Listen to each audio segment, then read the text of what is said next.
Hi students, welcome to अड्डा 24/7। मेरा नाम है Bharti and I am a NEET counselling expert. NEET 2025 की स्टेट्स की रजिस्ट्रेशन स्टार्ट हो गई है। आज मैं आपको बताने वाली हूँ, आप लोगों को ऑलरेडी मैंने शॉर्ट्स के फॉर्मेट में बता दिया था कि आपके राजस्थान की जो काउंसलिंग है उसके जो रजिस्ट्रेशन है वो स्टार्ट हो रहे हैं फ्रॉम 28 ऑफ जुलाई। तो आज आपके राजस्थान के जब आप साइट पे जाओगे, क्योंकि साइट को लेके बहुत ज्यादा कंफ्यूजन थी राजस्थान के बच्चों को, मैम किस साइट पे जाके रजिस्टर करना है, तो सबसे पहले मैं आपको बता देती हूँ। It is rajugneet2025.com। आप लिखोगे, आपको ये वाली पहली चीज जो है वो यही मिलने वाली है और आप इसको ओपन करोगे। अब जब आप राजस्थान का फॉर्म फिल करने लगते हो तो सबसे पहले इंपॉर्टेंट ये है कि आपको आपकी इंफॉर्मेशन बुकलेट पढ़नी है। इंफॉर्मेशन बुकलेट करने के बाद आपकी जो स्टार्ट डेट है फॉर एप्लीकेशन वो है 28 अगस्त। 28 जुलाई ऑलरेडी स्टार्ट हो चुकी है एंड लास्ट डेट है आपकी 1 अगस्त तक आप जो है अपना अप्लाई कर सकते हो। और क्या कहते हैं, मतलब बेसिकली फॉर्म फीस जो है, एप्लीकेशन फीस जो है वो फिल कर सकते हो। ठीक है। अब और लास्ट डेट 8 बजे तक अपना फॉर्म भर सकते हो। ठीक है। एप्लीकेशन फीस का आप ध्यान रखना, एप्लीकेशन फीस आपको 4 बजे तक भर देनी है और उसके बाद आपका जो फॉर्म है आप 8 बजे तक 1 तारीख को भर सकते हो। अब आपका ये जो फॉर्म है ये आपके 2 पार्ट्स में डिवाइडेड है। एक है एप्लीकेशन पार्ट 1 और एक है एप्लीकेशन पार्ट 2। ठीक है। अब यहां पर जो पेमेंट है, क्योंकि जब मैं राजस्थान की बात करती हूं, राजस्थान में फॉर एमबीबीएस गवर्नमेंट कॉलेज आपको 50,000 रुपीज भरने हैं। ठीक है।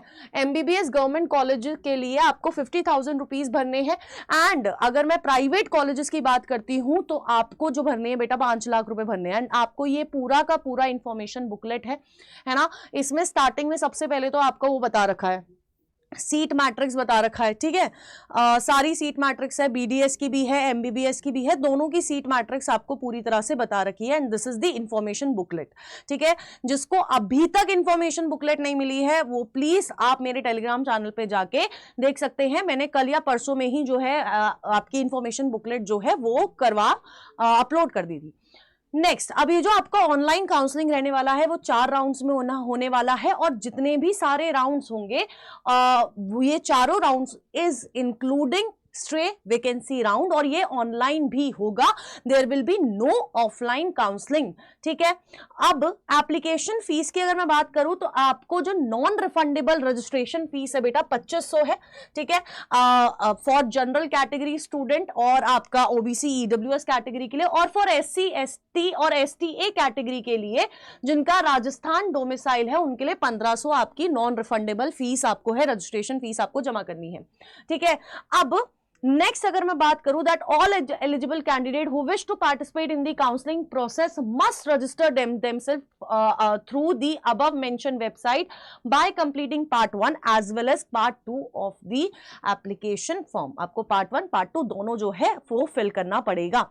ठीक है। अगर आपने कोई एक पार्ट ऑफ एप्लीकेशन फॉर्म नहीं भरा है तो आप इनएलिजिबल माने जाओगे। नेक्स्ट, अब जो डॉक्यूमेंट्स का वेरिफिकेशन है for PWD defence personnel paramilitary या एनआरआई कैंडिडेट्स का, उनका जो है कि वो पर्सनली अपने ओरिजिनल लेटर्स जो लेके आएंगे, जो आपके पूरे के पूरे उस ब्रोशर में भी मेंशन थे, उस पेज में भी, कि इनका जो होगा कि जो पीडब्ल्यूडी डिफेंस पर्सनल या पैरामिलिट्री वाले हैं, एनआरआई कैंडिडेट है, must present personally along with the relevant original documents and 1 set of photocopy आपको लेके जानी है at the given place and time. ठीक है। डिटेल शेड्यूल आपको यहां पर मिल जाएगा, पूरी वेबसाइट दे रखी है और इसको कीप विजिटिंग मतलब आपको रेगुलरली विजिट करना पड़ेगा। ठीक है। अब ध्यान से देखिए। ठीक है। अगर मैं डॉक्यूमेंट एलिजिबिलिटी की बात करूं तो आपका यार 50% मार्क्स होने चाहिए मिनिमम। ठीक है। इंग्लिश समेत, और आपके 40% होनी चाहिए अगर आप एससी एसटी का या ओबीसी कास्ट से बिलोंग करते हैं, तभी आप एलिजिबल होंगे। एज लिमिट 17 साल होनी चाहिए। ठीक है। और accordingly the lower age limit shall be as under, अगर कैंडिडेट जनरल है और ईडब्ल्यूएस है तो 31/12/2008 और सेम आपकी एससी एसटी की, तो इससे बॉर्न इस डेट को बॉर्न हुए हो या इससे पहले तो आप एलिजिबल हो, वरना आप एलिजिबल नहीं हो। And there is no upper age limit, अभी तक कोई अपर एज लिमिट नहीं है। ठीक है। अब देखो other eligibility criteria, natural father or मतलब biological father or mother of the candidate has continuously resided in Rajasthan for the period of last 10 years and the candidate has studied for at least 5 years during this period in a recognized board या college or in Rajasthan. Although students who are bona fide Rajasthan residents of Rajasthan but are studying in other state will also be eligible for the allotment process. अगर आप bonafide Rajasthan के हैं लेकिन आप कहीं और बाहर पढ़ रहे हैं तो भी आप एलिजिबल है. अगर आपने स्कूलिंग भी राजस्थान से करी है तो भी आप एलिजिबल है अलॉटमेंट के लिए. The candidate is son, daughter of serving or retired employee of government of Rajasthan, officer of all Indian services born on state cadres of Rajasthan and has served more than 3 years with the state government. अगर आप किसी मतलब आपके जो parents हैं वो government of Rajasthan के लिए वर्क करते हैं और आप मतलब उनको एटलीस्ट 3 साल हो गए हैं वर्क करते करते, उन्होंने 3 साल राजस्थान गवर्नमेंट को सर्व करा है तो भी आप एलिजिबल होते हैं फॉर राजस्थान की counselling. The candidate is son, daughter of serving और retired permanent employee of government undertaking, corporation, improvement trust, municipal bodies, counselling council, panchayat samiti, cooperative body duly constituted by the. मतलब इसमें भी आपका सिमिलर है कि एटलीस्ट 3 साल आपने अगर इनमें से किसी में भी काम करा है आपके पेरेंट्स ने तो भी आप एलिजिबल हो. ठीक है. अब next, the candidate is son, daughter of serving retired permanent employee of any of the state university. अगर स्टेट यूनिवर्सिटी या secondary board of education Rajasthan के स्पेसिफिकली अगर 3 साल काम करा आपके पेरेंट्स ने एटलीस्ट 3 साल तो भी आप इधर के डोमिसाइल के लिए एलिजिबल हो, मतलब इधर की काउंसलिंग के लिए यू आर एलिजिबल.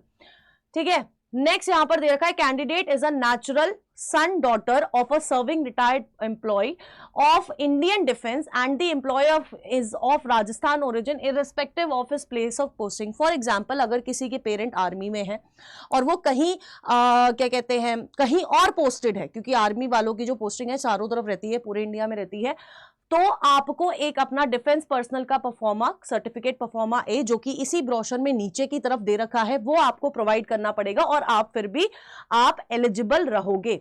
ठीक है. अब next, candidate is a natural son, daughter of a serving permanent employee of citizen of Indian defence and the employee is posted in Rajasthan. For example आपके पेरेंट्स कहीं और के हैं, मतलब you belong to some other state but आपके जो पापा की पोस्टिंग है या मम्मा की पोस्टिंग है वो आर्मी में है और वो इस समय राजस्थान में पोस्टेड है, तो आपको सर्टिफिकेट परफॉर्मा बी के थ्रू आप यहाँ पर ऑनलाइन अप्लाई कर सकते हैं राजस्थान स्टेट की काउंसलिंग में. ठीक है. ये आपके परफॉर्मांस दे रखे हैं सबके लिए. ठीक है. अब अगर मैं नेक्स्ट बात करूं, other for candidates who are not covered under the above clauses 1 to 10, candidates for selecting clause 11 other are eligible to apply to participate but will be considered for allotment against vacant seat, management, government management and NRI. और ये जो आपकी basically जो private बाहर की, क्योंकि Rajasthan is an open state, अब अगर आपको राजस्थान की काउंसलिंग में पार्टिसिपेट करना है तो अगर आपको राजस्थान के प्राइवेट कॉलेज चाहिए तो अगर वेकेंट रहेंगी सीट, चाहे गवर्नमेंट मैनेजमेंट एनआरआई जो सीट्स है वो वेकेंट रहेंगी तो राउंड 3 में यू कैन पार्टिसिपेट. ठीक है. उससे पहले पार्टिसिपेट नहीं कर पाओगे. ठीक है.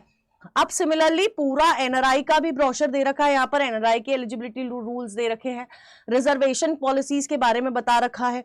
ठीक है. ठीक है. अब मैं आपको बता देती हूं सर्टिफिकेट परफॉर्मा 1 जो मैंने आपको बताया था उनके अंदर कौन कौन आता है. Wards widows of defence person killed in action, ward widows of those disabled in action and boarded out from service. ये 9 पॉइंटर्स हैं जो कि आपका परफॉर्मा 1 में आता है. सर्टिफिकेट परफॉर्मा 2 में ये 3 पॉइंटर्स आते हैं. ये जो आपको पूरा का पूरा इंफॉर्मेशन बुलेटिन है ना बेटा जी, ये आपको प्रोवाइड हो जाएगा कहां पर, मेरे टेलीग्राम चैनल पर. ठीक है. अब मैं आपको बता देती हूँ डॉक्यूमेंट्स क्या क्या चाहिए जब आप एप्लीकेशन फॉर्म भर रहे होंगे या फिर आप जब ज्वाइन कर रहे होंगे. तो सबसे पहली चीज आपको चाहिए नीट 2025 का score card, allotment letter, marksheet 10+2 की चाहिए. ठीक है. और साथ ही साथ आपको डेट ऑफ बर्थ सर्टिफिकेट चाहिए जिसके लिए आप क्लास 10th का मार्कशीट भी यूज कर सकते हैं. Marksheet of secondary examination 10th की मार्कशीट चलेगी और मार्कशीट ऑफ क्लास 11th की भी मार्कशीट आपको चाहिए इन आपके राजस्थान के लिए, है ना, राजस्थान की काउंसलिंग के लिए. In case a candidate has passed 11th with biology during COVID time then he should submit a certificate issued by the principal of the school clearly mentioning all subjects which he has studied in class 11th. अगर Covid time में 11th करी है और marksheet नहीं है, है ना, तो आप लोगों को एक पूरा क्या कहते हैं, एक पेपर पे अपने सारे सब्जेक्ट, अपने मार्क्स और अपने प्रिंसिपल के साइन और आपके स्कूल का स्टैंप लगा के आपको अपलोड करना पड़ेगा, ठीक है। नेक्स्ट, ठीक है, अब इसके अलावा आपके जो वो 10 पॉइंट थे, वो जो 9 पॉइंट्स वर देयर डोमिसाइल के, राजस्थान काउंसिल में पार्टिसिपेट करने वाले बच्चों के लिए जो डोमिसाइल ले सकते हैं, अगर उन पॉइंटर्स में आप किसी में भी एक में बिलोंग करते हो तो आपको उसके लिए एक डॉक्यूमेंट प्रूफ लेना पड़ेगा। फोटो आईडी का प्रूफ चाहिए, copy of photo ID, valid caste certificate sub category if applicable, domicile if applicable, है ना। पासपोर्ट साइज फोटो आपको 4 रखनी है जो कि सेम रहेंगी आपके एप्लीकेशन फॉर्म की जो आपके नीट के टाइम पे था। वैलिड पीडब्ल्यूडी सर्टिफिकेट चाहिए इशूड बाय 16 सेंटर, उन 16 सेंटर्स में से ही जो एमसीसी ने इशू करे हैं, ठीक है। वैलिड WDP या WPP certificate if applicable, EWS certificate if applicable, bond bank guarantee as per the applicable pro forma, ठीक है। अब मैं आपको दिखा देती हूँ कि आपको जो फॉर्मेट्स है, जिन फॉर्मेट्स में आपको काउंसलिंग करानी है, देखो वो भी आपको नीचे की तरफ आपको मिल जाएंगे। देखो अब ध्यान से सुनना, it is mandatory to fill fresh choices in each and every round irrespective whether the candidate was allotted, joined a seat in previous round or not, और नॉट ज्वाइन द सीट, है ना। तो आपको मैंडेटरी है, आपको choice filling हर round में करनी पड़ेगी। The choices filled by a candidate in previous round shall be scrapped, null and void हो जाएंगी और फर्दर राउंड्स के लिए कंसिडरेबल नहीं होंगी। If a candidate does not fill fresh choices for a round then he she will not be considered for allotment और upgradation in that particular round, ठीक है। कैंडिडेट्स पार्टिसिपेटिंग इन राउंड 2 और round 3 of the counselling may fill the choices also for the virtual vacancies that may arise due to upgradation by a joint candidate of earlier round. तो round 2 और round 3 में आप virtual vacancies के लिए भी अपना choice filling कर सकते हो। Candidate participating in the counselling process shall be considered on the vacancies available at his merit, ठीक है। मेरिट के बेसिस पे ही आपको सीट मिलने वाली है। It is clarified that any virtual vacancy that may arise due to upgradation by a joint candidate shall be available only to the candidate on next merit. For example round 1 में अगर किसी ने upgradation के लिए डाला है ना, और उस पॉइंट ऑफ टाइम पे उसको राउंड 2 में मिल जाता है कॉलेज, तो उसके बाद जो मेरिट निकलेगी ना, उसमें आपको जो है वो सीट अलॉट होगी अगर आप वर्चुअल वैकेंसी के लिए अप्लाई करते हो। If a round 1 allotted and joint candidate does not fill choices for round 2, then she will not be considered for upgradation in round 2, and the seat allotted to him or her in round 2 will be considered as retained. If a round 1, round 2 allotted and joint candidate does not fill choices for round 3, तो आपका upgradation consider नहीं हुआ जाएगा और वो आपको जो seat आपने मिली है राउंड 1 राउंड 2 में, वो आपकी फाइनल सीट मानी जाएगी, ठीक है।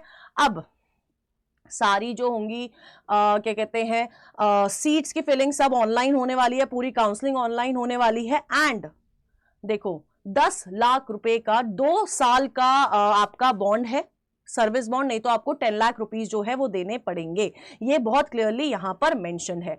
और अगर आप RUHS college of dental sciences में क्या कहते हैं आपको कॉलेज मिलता है तो आपको 4 लाख का बॉन्ड देना पड़ेगा in favour of principle of the said college with the along with the bank guarantee of 1 lakh rupees, 1 lakh की आपको बैंक गारंटी भी देनी पड़ेगी, ठीक है। इसके लिए परफॉर्मा 6 है।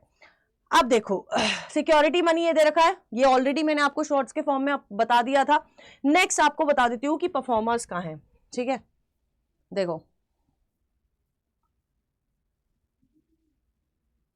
ये देखो यहां पर आप शुरू करोगे, यहां से आपको परफॉर्मर्स ही मिलेंगे। परफॉर्मा 1 2 3, NRI के लिए क्या क्या परफॉर्मर्स लगेंगे, बैंक गारंटी किस लिए लगेगी, ये सारे परफॉर्मर्स आपको इसी इंफॉर्मेशन ब्रोशर में मिलेंगे। और बेटा जी ये इंफॉर्मेशन ब्रोशर मिलेगा आपको इस टेलीग्राम चैनल के ऊपर। अब नेक्स्ट मैं आपको बता देती हूँ कि आपको कैसे करना है। आपको जाना है इस साइट पे, आप एप्लीकेशन पार्ट 1 पे क्लिक करेंगे। आप जब क्लिक करेंगे तो आपको आई अग्री क्लिक करना है, ठीक है, प्रोसीड करना है। जब आप प्रोसीड करेंगे तो आपको ये सारी चीजें फिल करनी है। अपना नीट 2025 का roll number, date of birth आपको सिलेक्ट करनी है, नीट 2025 के मार्क्स डालने हैं, कैटेगरी आपको, आप जिस भी कैटेगरी से बिलोंग करते हैं वो आपको डालनी है और आपको फिर वैलिडेट कर देना है। आप जैसे ही वैलिडेट कर देंगे उसके बाद देखो पार्ट 1 पे थे हम लोग, ठीक है। उसके बाद मैं आपको बता देती हूं क्या करना है। ये आपने वैलिडेट कर दिया, Now your name, father's name and mother's name as filled in NEET 2025 will appear on screen. जैसे ही आप वो वैलिडेट करेंगे वैसे ही आपका नाम, आपके पापा का नाम, आपकी मम्मी का नाम जो आपने नीट के फॉर्म में भरा होगा वो अपेयर होगा. नाउ अब आपको सिलेक्ट करना होगा कि आप ईडब्ल्यूएस में बिलोंग करते हैं या नहीं करते हैं. आप यस या नो कर सकते हैं. आप सिलेक्ट करेंगे, उसके बाद next option is for PWD candidates, yes या नो करना है. ठीक है. और अगर आपको पीडब्ल्यूडी कैटेगरी आप बिलोंग करते हैं तो आपको इशूइंग अथॉरिटी का नाम भी वहां पर सिलेक्ट करने का ऑप्शन आएगा. ठीक है. अगर आप डिफेंस या पैरामिलिट्री से मतलब वाला जो कोटा है वो लगा रहे हैं तो आपको येस और नो करना है. और अगर आप ये सिलेक्ट करते हैं तो आपको अपना ये बताना है कि कोई मेंबर है आपकी फैमिली का जिसने पहले तो कोई इस मतलब ये जैसे डिफेंस में होता है ना, कोई एक ही बच्चा इसको इस स्कीम से फायदा ले सकता है, रिजर्वेशन ले सकता है. तो यस या नो आपको बताना है कि किसी ने पहले ले रखा है फायदा या नहीं ले रखा है. ठीक है. जैसे ही आप ये कर लेंगे वैसे ही आप ये आ जाएगा. दिस इज ऑल दी मतलब आपका एक्स सर्विसमैन का या फिर मैं आपको बोलूँ डिफेंस का, ये सारे कैटेगरीज हैं जो मैंने आपको इन्फॉर्मेशन ब्रोशर में बताए. पैरामिलिट्री के ये वाले कैटेगरीज हैं और इनका सर्टिफिकेट आपके पास होना चाहिए. Now you have to select percentage of marks obtain in PCB all together in 10+2 आपको डालना है, कैलकुलेट करना है और आपको उधर पर फिल करना पड़ेगा. ठीक है. अब आपको फिर नेक्स्ट आपको सिलेक्ट करनी है वाली statement that I have qualified 10+2 और मैं एलिजिबल हूं for MBBS and BDS course. फिर आपको अपनी ईमेल आईडी एंटर करनी है, वैलिड फोन नंबर डालना है, सिलेक्ट डोमिसाइल स्टेट आपको डालनी है, सेट पासवर्ड आपको पासवर्ड सेट करना पड़ेगा और रीटाइप करना पड़ेगा. जब आप पासवर्ड चेक करने के बाद कंफर्म करना पड़ेगा. ठीक है. अब देखो, अब इनमें से आपको कोई एक एलिजिबल, जब डोमिसाइल डालोगे तो आप जो मैंने आपको 10 रूल बताए थे, 9 रूल, उनमें से आप कौन से बिलोंग कर रहे हो, कौन से रिजर्वेशन ले रहे हो, वो आपको सिलेक्ट करना पड़ेगा. जैसे ही आप सिलेक्ट कर लेते हो और अगर आप अदर वाले हो तो आप राउंड 3 में आपको आपकी जो मेरिट, आपकी जो नाम आएगा वो राउंड 3 में, आप चॉइस फिलिंग भी राउंड 3 में ही कर पाओगे. ठीक है. तो वो आप अदर सिलेक्ट करोगे. ठीक है. अब please see the individual institution website regarding fees and other formalities, ये उन्होंने लिखा हुआ है. ठीक है. अब click on yes no at the message, इस मैसेज पे क्लिक यस कर सकते हैं या नो. ऑब्वियसली आपको यस करना पड़ेगा क्योंकि आपको उधर से ही देखना है. फिर आपको एग्री करना है कि आपने सारी चीजें देख ली हैं, आप बिल्कुल निश्चित है आपने सब चीज सही भरी है और फिर आप मूव फॉरवर्ड होंगे तो आपको क्लिक करना है यस पे. If you select no then you will be required to select, अगर आपने नो सिलेक्ट करा तो आपको उन स्टेट ऑफ एलिजिबिलिटी क्राइटेरिया में से कोई एक सिलेक्ट करना पड़ेगा. फिर आपको प्रोसीड पे क्लिक करना है. फिर अगर आपको कोई डिटेल है एडिट करनी है तो एडिट का ऑप्शन आएगा, अगर नहीं करना तो आप सबमिट कर सकते हैं. फिर आपको जो है पेमेंट करना है. ठीक है. और जैसे ही आप पेमेंट कर देंगे, रजिस्ट्रेशन पेमेंट कर देंगे, वैसे ही आपको रजिस्ट्रेशन आईडी और पासवर्ड जो है केयरफुली अपना नोट डाउन करके रख लेना, बाद में मत भूल जाना. ठीक है. कोई भी सेपरेट ईमेल या एसएमएस नहीं भेजा जाएगा रजिस्ट्रेशन और पासवर्ड के लिए, तो पहले ही नोट डाउन कर लेना. ठीक है. अब आपको एप्लीकेशन फॉर्म का पार्ट 1 जो है इस तरह से आपका कंप्लीट हो जाता है. फिर आपको एप्लीकेशन पार्ट 2 पे जाना है. ठीक है. 1 मिनट रुको.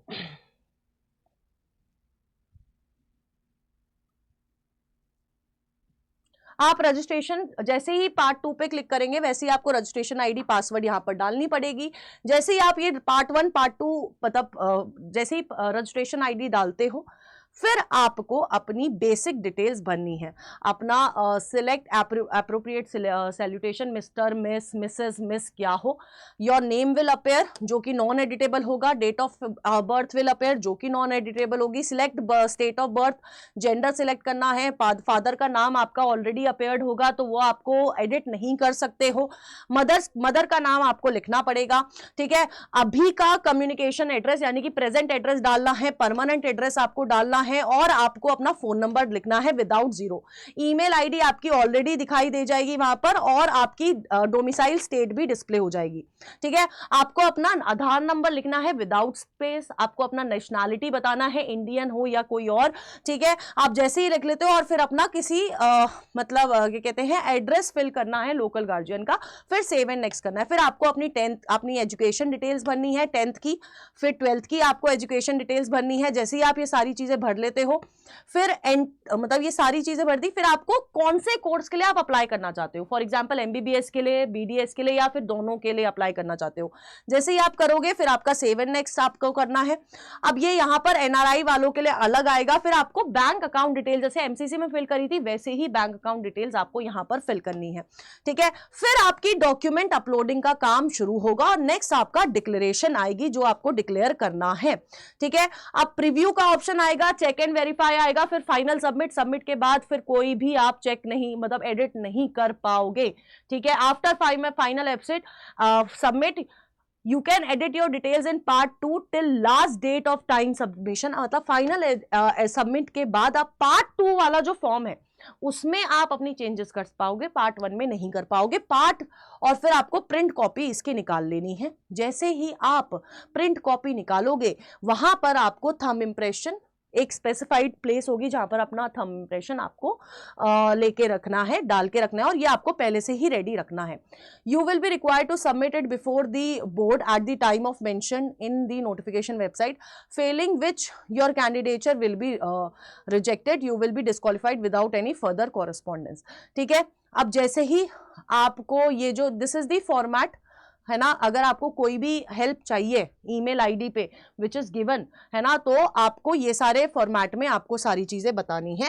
एंड आपको डॉक्यूमेंट्स क्या क्या रिक्वायर्ड है वो आपको स्टार्टिंग पेज ऑफ दिस इधर पर आपको बता रखे हैं। These are the documents which you have to require, क्योंकि आपको अपलोड करनी है, इनकी सबकी स्कैन्ड कॉपीज जो है आपको अपलोड करनी है, ठीक है बेटा जी। आप ये सारी चीजें हैं and this brochure is uploaded on my Telegram channel, इसको ज्वाइन कर लीजिए, है ना। और साथ के साथ अगर आपने अभी भी बैच नहीं लिया है हमारी काउंसलिंग का, तो प्लीज ले लीजिए, क्योंकि this is the high time, आपकी स्टेट की काउंसलिंग भी शुरू हो रही है and it is difficult to manage both counsellings. तो आप 1 वाला ले सकते हैं, 1 प्रो वाला ले सकते हैं by using the code ZBBS and all the best. Stay tuned on doctors अड्डा, क्योंकि यहाँ पर आपको सबसे फटाफट इंफॉर्मेशन मिलती है।